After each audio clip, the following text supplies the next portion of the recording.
If you're looking to install an aftermarket steering wheel on your AE86, I'm going to show you how to do that real quick here and all the parts involved.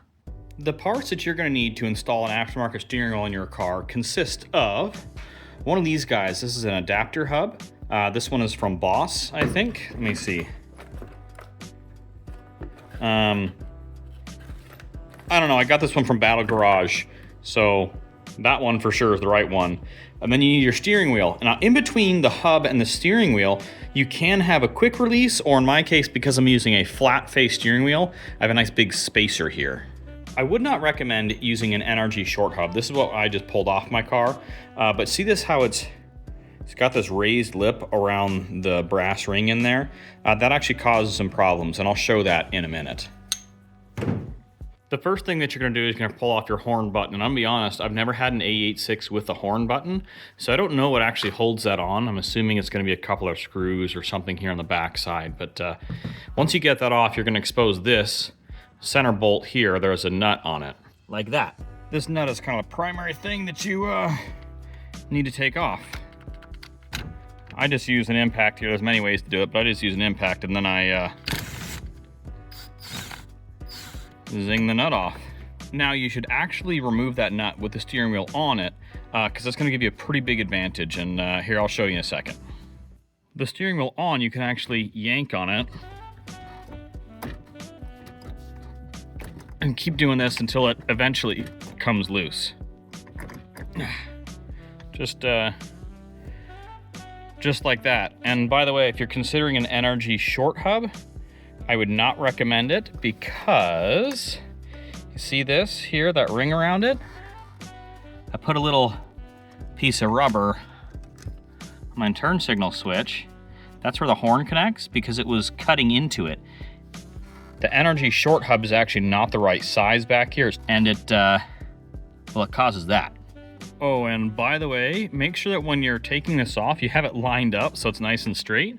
So that way you know where the wheel is going to go back on. Or when you put your new wheel on, that way you're know, okay, I'm going to get this wheel straight as possible, make sure it's good, and then you'll know where to line it up at and bolt it on.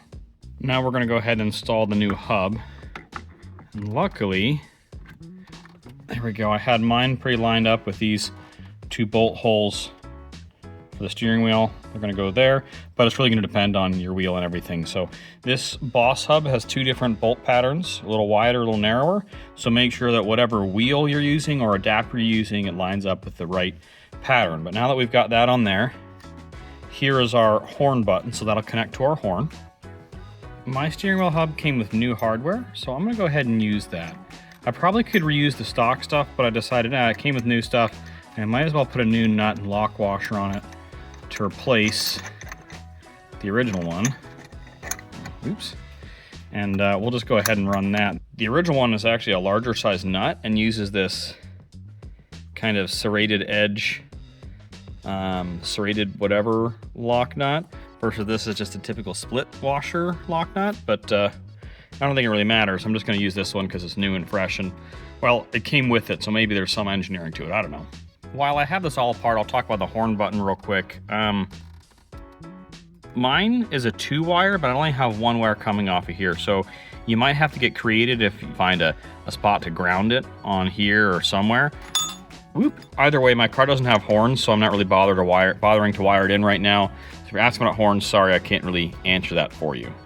One of the things I really like about this Boss hub is that it has a hub-centric ring, which actually allows me to center the whole steering wheel on this and not have it be centered by the bolts. So, you know, it sits on that ring and it's perfectly centered on there.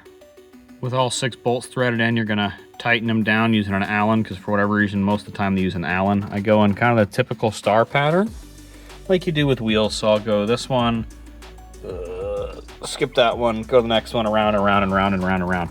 So I'm not gonna show you tightening it, I'm just gonna do it.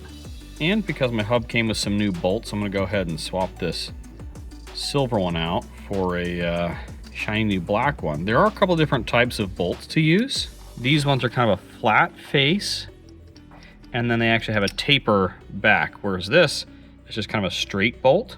This is the right style, I think, to put a wheel in. These ones have that flat back to them, kind of like the silver ones. And my hub even came with some like regular hex head bolts. I'm not really sure when you would use those. I would typically use these tapered Allen ones for pretty much everything. Now they don't need to have like an insane amount of torque on them. You probably should have some blue Loctite in there, because I have had these back out on me before. So before you put them in, put a little bit of blue Loctite on them and then tighten them up. I'm not doing that this time because I'm gonna have to pull my wheel off again soon. I don't want to have to fight the Loctite. And there you go. Now you have your aftermarket steering wheel and hub, and maybe even a quick release mounted in your AE86. Don't mind that. I took things apart for another project. I hope this was helpful for you to modify your AE86. Thanks for watching.